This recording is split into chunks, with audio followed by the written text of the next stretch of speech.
துபாயோட போதைப்பொருள் உலகத்திலேயே தேடப்பட்டு வந்த மிக முக்கியமான ஒரு நபர். 48 வயது இருக்கக்கூடிய ஷிரான் பாசிக் துபாயில இருந்து இலங்கைக்கு அழைத்து வரப்பட்டிருக்காரு. நகர சபை ஊழியரா தன்னோட வாழ்க்கைய ஆரம்பிச்சு இன்னைக்கு பம்பலப்பிட்டி, மெரைன் டிரைவ், தெஹிவளை, பொரலஸ்கமுவ அப்படின்னு நாட்டுல அதிசொகுசு பகுதிகளில் 5 ஹோட்டல்கள், பல கோடி ரூபாய் சொத்துக்களை குவிச்சு வச்சிருக்கக்கூடிய இந்த முக்கியமான நபரோட பின்னணி என்ன?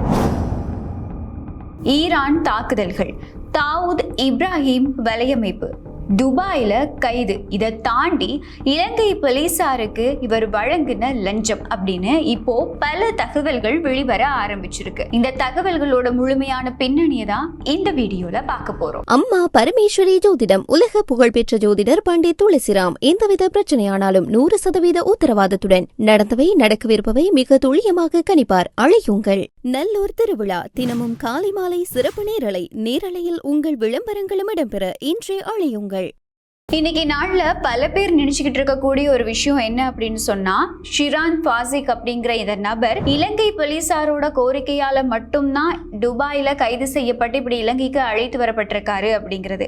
ஆனா இதோட உண்மையான பின்னணி என்ன அப்படின்னா, இது ஒரு உலகளாவிய ரீதியிலான உளவுத்துறையோட வேட்டை அப்படின்னு சொல்லலாம். கடந்த மே மாதம் ஈரான் இஸ்ரேல் மோதல் உச்சகட்டத்துல இருந்த அந்த சந்தர்ப்பத்துல துபாயில நடந்த தாக்குதல்கள், ட்ரோன் காட்சிகள், அதை தாண்டி பாதிப்புகளை தன்னோட மொபைல்ல பதிவு செஞ்சு வச்சிருந்தாரு அப்படிங்கிற குற்றச்சாட்டுக்கு கீழே துபாய் போலீசாரால இவர் முதலா கைது செய்யப்படுறாரு. தொடர்ந்து நடத்தப்பட்ட விசாரணைகள்ல இவர் சாதாரண ஆளே கிடையாது அப்படிங்கிறதும், ஈரானோட போதைப் பொருள் கும்பல், அதை தாண்டி சர்வதேச தீவிரவாத வலையமைப்புகளோட நேரடி பணப்பரிமாற்றம் செஞ்ச ஒரு நபர் அப்படிங்கிறதும் தெரிய வருது. தாவூத் இப்ராஹிமோட சர்வதேச குற்றவியல் வலையமைப்போட கூட இவருக்கு தொடர்புகள் இருந்திருக்கு அப்படின்னு சொல்லி சர்வதேச புலனாய்வு அமைப்புகள் கருத்து வெளியிட ஆரம்பிச்சிருக்காங்க.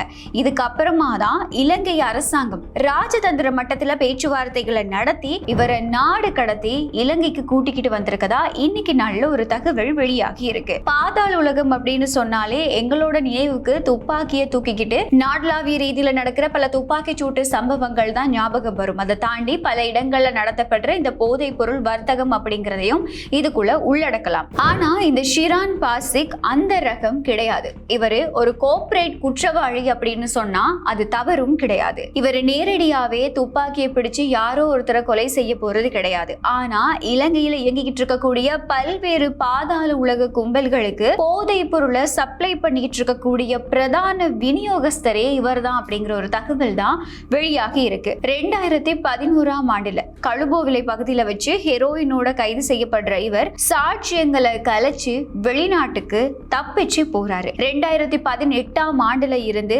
துபாயில இருந்துகிட்டு 50 பேர்ல இருந்து 150 பேர் வரைக்கும் இருக்கக்கூடிய ஒரு மிகப்பெரிய நெட்வொர்க்கை இலங்கையில இயக்கிக்கிட்டு இருந்திருக்காரு இந்த ஷிரான் பாசிக். இப்படியான பின்னணியில தான் இவருக்கு நாட்டுல எவ்வளவு சொத்துக்கள் இருக்கு அப்படிங்கிற ஒரு தகவல் இன்னைக்கு நாள்ல வெளியாகி இருக்கு. முக்கியமா கொழும்பு மெரைன் டிரைவ் பகுதியில மட்டுமே 5 சொகுசு ஹோட்டல்கள் இவருக்கு இருக்கு அப்படிங்கிற ஒரு தகவல் தான் வெளியாகி இருக்கு. தெஹிவளையில அரசாங்க காணியை ஆக்கிரமிச்சு கட்டப்பட்ட ஒரு மிக முக்கியமான ஹோட்டல் எங்க எல்லாருக்குமே ஞாபகம் இருக்கும். அண்மையில கூட போலீஸ் உயரதிகாரிகளுக்கு லஞ்சம் கொடுக்கப்படாததால இந்த ஹோட்டல் இடிக்கப்பட்டது அப்படிங்கிற ஒரு விமர்சனமும் அதிக அளவுல இந்த ஹோட்டல் மேல எழுப்பப்பட்டது. அந்த ஒரு ஹோட்டலும் இவருக்கு சொந்தமானதுதான் அப்படிங்கிற ஒரு தகவல் தான் வெளியாகி இருக்கு. இப்போ எழக்கூடிய மிக முக்கியமான கேள்வி என்ன அப்படின்னு சொன்னா, இவ்வளவு பெரிய போதைப் பொருள் வலையமைப்பை இலங்கை போலீஸோட உதவியே இல்லாம நடத்த எப்படி இவரால முடிஞ்சது? போலீசார் என்ன பண்ணிக்கிட்டு இருந்தாங்க? அவ்வளவு பாதுகாப்புக்கு மத்தியில இப்போ கொழும்புலேயே முக்கியமான 5 ஹோட்டல்கள் அவர் போதைப் பொருள் வலையமைப்பு மூலமா ஈட்டின பணத்தினால வாங்கப்பட்டிருக்கு அப்படிங்கறத தாண்டி மிக முக்கியம் நாடளாவிய ரீதியில இருக்கக்கூடிய மிக முக்கியமான பகுதிகளுக்கு இவர் போதைப் பொருளை விநியோகிச்சிருக்காரு. அதை தாண்டி பாதாள உலக குழுக்களுக்கு முக்கியமான போதை விநியோகஸ்தராக இவர் இருந்திருக்காரு. அப்போ இது எல்லாமே ஒரு போலீஸ் பாதுகாப்பு இருக்கும் போது எப்படி நடக்கும்? அப்படி இல்லைன்னா போலீசாரோட உதவி இல்லாம எப்படி நடந்திருக்கும் அப்படிங்கிற ஒரு கேள்வி இந்த இடத்துல பலமா எழுப்பப்படுது. இதுக்கு பதில் தரக்கூடிய விதமா தான் ஷிரான் பாசிக்கோட நெட்வொர்க்ல இருக்கக்கூடிய ஒருத்தர் ஒரு சின்ன அளவுல போதைப் பொருளோட கைதானாலுமே கூட போலீஸ் நிலையத்துல காலகட்டத்துல இருந்தே அவர் வெளியே எடுக்கிற அளவுக்கு உயர் போலீஸ் அதிகாரிகளோட இவருக்கு நெருக்கமான தொடர்புகள் இருந்திருக்கு அப்படிங்கிற ஒரு விஷயமும் தெரிய வருது. இப்போ கொழும்பு மத்திய குற்றப்புலனாய்வு பணியகம் இவர் 72 மணித்தியால தடுப்பு காவல்ல வச்சு தீவிரமா விசாரிச்சுக்கிட்டு இருக்கு. இந்த விசாரணைகள்ல முக்கியமான விசாரணைகள் நடத்தப்படுது. அதுல முதலாவது தான் இவர்கிட்ட இருந்து பணம் வாங்கின அப்படி இல்லைன்னா லஞ்சம் வாங்கின போலீஸ் அதிகாரிகள் யாரு. 2012ஆம் ஆண்டு வெலிக்கடை சிறை கலவரத்துல இவருக்கு என்ன தொடர்பு இருந்தது, அதாவது இவருக்கும் இந்த 2012ஆம் ஆண்டு வெலிக்கடை சிறைச்சாலைக்குள்ள நடந்த கலவரத்துக்கும் தொடர்புகள் இருக்கதா தான் தகவல்கள் வெளியாகி இருக்கு. முதற்கட்ட விசாரணைகள்ல தெரிய வந்திருக்கு. அப்போ இனி நடத்தப்படக்கூடிய விசாரணைகள்ல இவருக்கும் இந்த 2012ஆம் ஆண்டு வெலிக்கடை சிறைச்சாலைக்குள்ள நடந்த கலவரம், இந்த கலவரத்துக்கும் என்ன தொடர்புகள் இருக்கு அப்படிங்கிற ஒரு விசாரணையும் நடத்தப்பட இருக்கதா தகவல்கள் வெளியாகி இருக்கு. அதை தாண்டி இப்போது 2012ஆம் ஆண்டு வெலிக்கடை சிறைச்சாலையில ஒரு சம்பவம் நடக்குது, ஒரு கலவரம் நடக்குது, அதுக்கும் இவருக்கும் தொடர்புகள் இருக்கு அப்படிங்கிற தகவல் வெளியாகுது அப்படின்னா அண்மையில நடந்த சிறைச்சாலை கலவரங்களுக்கு பின்னாடியும் இவருக்கு தொடர்புகள் இருக்கா அப்படிங்கிற ரீதியில இவர்கிட்ட விசாரணைகள் நடந்துகிட்டு இருக்கதாவும் தகவல்கள் வெளியாகி இருக்கு. யார் இந்த விசாரணைகளை மேற்கொள்றாங்க அப்படின்னா சிஐடி மற்றும் சட்டவிரோத சொத்துக்கள் விசாரணை பிரிவு அப்படின்னு தான் சொல்லப்படுது. இலங்கை அரசாங்கமும் பெலிஸ்மா அதிபரும் சேர்ந்து சர்வதேச அளவில் இருக்கக்கூடிய, அதாவது சிவப்பு அறிவித்தல், சிவப்பு பிடியாணை பிறப்பிக்கப்பட்ட கிட்டத்தட்ட 93 குற்றவாளிகள்ல ஒருத்தரான ஷிரான் ஃபாசிக்க அவங்க இலங்கைக்கு கூட்டிக்கிட்டு வந்திருக்காங்க அப்படிங்கிறதே ஒரு மிகப்பெரிய வெற்றியா தான் இந்த இடத்துல பார்க்கப்படுது. ஏன்னா இவருடைய பின்னணி ரொம்பவே பெருசு. இவர் தொடர்பு பட்டிருக்கக்கூடிய குற்றச்செயல்களும் தேடி பார்க்கும் போது அப்படின்னா விசாரணைக்கு உட்படுத்தி பார்க்கும் போது ஒவ்வொரு விஷயங்களா வெளிவரும் போது இவர் சம்பந்தப்பட்டிருக்கக்கூடிய விஷயங்களும் ரொம்பவே பெருசா இருக்கு அப்படிங்கிற தகவல்கள் தான் வெளியாகிட்டு இருக்கு. ஆனா இதுல இன்னொரு விஷயமும் இருக்கு. அரசாங்கத்துக்கா இருக்கட்டும், போலீஸ் திணைக்களத்துக்கா இருக்கட்டும், நிஜமான சவாலே இனிதான் ஆரம்பிக்க போகுது அப்படின்னும் நம்ம இந்த விஷயத்தை எடுத்துக்கொள்ளலாம். ஏன் அப்படின்னா கோடிக்கணக்கான பண பலமும் அரசியல்வாதிகள், ஊடகவியலாளர்கள், அதை தாண்டி முக்கியமா உயர்மட்ட போலீஸ் அதிகாரிகள் வரைக்குமே தொடர்பு வச்சுக்கிட்டு இருந்த இந்த ஷிரான் ஃபாசிக்க சட்டத்துக்கு முன்னாடி நிறுத்தி தண்டனை வழங்கி கொடுப்பாங்களா? அப்படி இல்லைன்னா வழக்கம் போல இந்த ஆவணங்கள் பலவீனமாக்கப்பட்டு, ஏன்னா இவர் ஆல்ரெடி எப்படின்னா அவருடைய சாட்சியங்களை கலைச்சிட்டு தான் இவர் இங்கே இருந்து இன்னொரு நாட்டுக்கு தப்பிச்சே போயிருக்காரு. அப்போ இந்த தடவையும் இந்த ஆவணங்கள் எல்லாமே பலவீனமாக்கப்பட்டு இவர் தப்பிக்க வைக்கப்படுவாரா, அப்படி இல்லைன்னா இவரே தப்பிச்சு போவாரா, உள்ள ஏதாவது திட்டங்கள் நடக்குமா அப்படிங்கிற பல கேள்விகள் இந்த இடத்துல இருக்கு. அதுதான் அரசாங்கத்துக்கு இருக்கக்கூடிய ஒரு மிக முக்கியமான சவாலாகவும் பார்க்கப்படுது. கைது செய்யப்பட்டு முதற்கட்ட விசாரணைகளுக்கு உட்படுத்தப்பட்டு இப்போ அவர் 72 மணித்தியால தடுப்பு காவல்ல வைக்கப்பட்டிருக்காரு. இன்னும் தீவிரமான விசாரணைகள் நடந்துகிட்டு இருக்கு. நடத்தப்பட்ட முதற்கட்ட விசாரணைகள்ல தான் இப்போ இவ்வளவு தகவல்களும் வெளியாகி இருக்கதா சொல்லப்படுது. அப்போ இனிவரும் நாட்கள்ல அவர்கிட்ட நடத்தப்படக்கூடிய விசாரணைகள் இன்னும் என்னென்ன தகவல்கள் வெளிவர போகுது, யாரெல்லாம் இதுல சிக்க போறாங்க, மிக முக்கியமா எந்தெந்த அரசியல்வாதிகள் இவருக்கு துணை போயிருக்காங்க.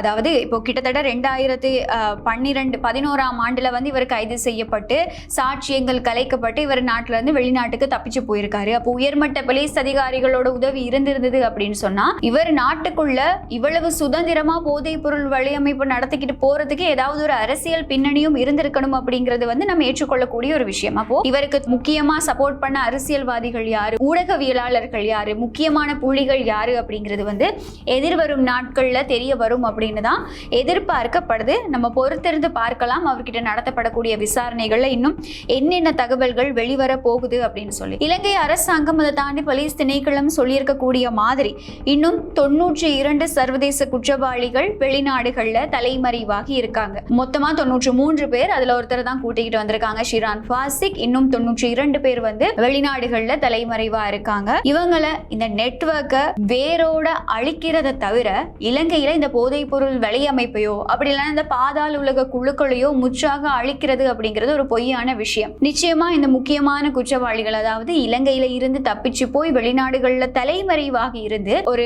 வலையமைப்பை இயக்கிக்கிட்டு அதை தாண்டி முக்கியமான குற்ற செயல்களில் ஈடுபட்டுக்கிட்டு இருக்கக்கூடிய இந்த மாதிரியான முக்கிய குற்றவாளிகளை கைது செஞ்சு அவங்கள சட்டத்துக்கு முன்னாடி நிறுத்தினா மட்டும்தான் இலங்கைக்குள்ள போதைப் பொருள் வலையமைப்பா இருக்கட்டும், அதை தாண்டி இந்த பாதாள உலக குழுவோட செயற்பாடுகளா இருக்கட்டும், இது எல்லாத்தையுமே முற்று முழுதா ஒழிக்க முடியும். அதை தாண்டி எங்களுடைய எதிர்கால சந்ததியினருக்கு ஒரு அழகான தூய்மையான நாட்டை நாங்க ஒப்படைக்க முடியும் அப்படிங்கிறது தான் நிதர்சன விமர்சனம் அப்படிங்கிறதையும் சொல்லியே ஆகணும்.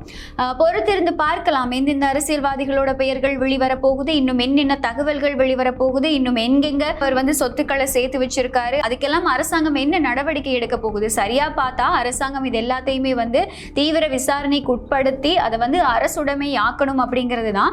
ஆனா நம்ம பொறுத்திருந்து பார்க்கலாம் எதிர்வரும் நாட்கள்ல அரசாங்கத்தோட அப்படி இல்லைன்னா சட்டத்தோட செயற்பாடுகள் எப்படி இருக்க போகுது அப்படிங்கறது தொடர்பா. துபாயில இருந்து கைது செய்யப்பட்டு இலங்கைக்கு அழைத்து வரப்பட்ட ஷிரான் ஃபாசிக்கோட பின்னணி பற்றியும் இன்னைக்கு வரைக்கும் இப்போ வரைக்கும் வெளியாகி இருக்கக்கூடிய இந்த தகவல்கள் பற்றியும் நீங்க என்ன நினைக்கிறீங்க? இதை தாண்டி அரசாங்கம் அவருக்கு என்ன மாதிரியான சட்ட நடவடிக்கைகளை மேற்கொள்ளணும், இப்போ அவர் சட்டவிரோதமா ஈட்டி இருக்கக்கூடிய இந்த சொத்துக்களை அரசாங்கம் என்ன பண்ணணும் அப்படிங்கிறது தொடர்பா உங்களுடைய கருத்துக்களை கமெண்ட்ல சொல்ல மறக்காதீங்க. மறுபடியும் இன்னொரு வீடியோல நிச்சயமா சந்திக்கலாம். அம்மா பரமேஸ்வரி ஜோதிடம் உலக புகழ்பெற்ற ஜோதிடர் பண்டித் துளசிராம். எந்தவித பிரச்சனையானாலும் 100% உத்தரவாதத்துடன் நடந்தவை நடக்கவிருப்பவை மிக துல்லியமாக கணிப்பார். அழையுங்கள். நல்லூர் திருவிழா தினமும் காலை மாலை சிறப்பு நேரலையில் உங்கள் விளம்பரங்களும் இடம்பெற இன்றே அழையுங்கள்.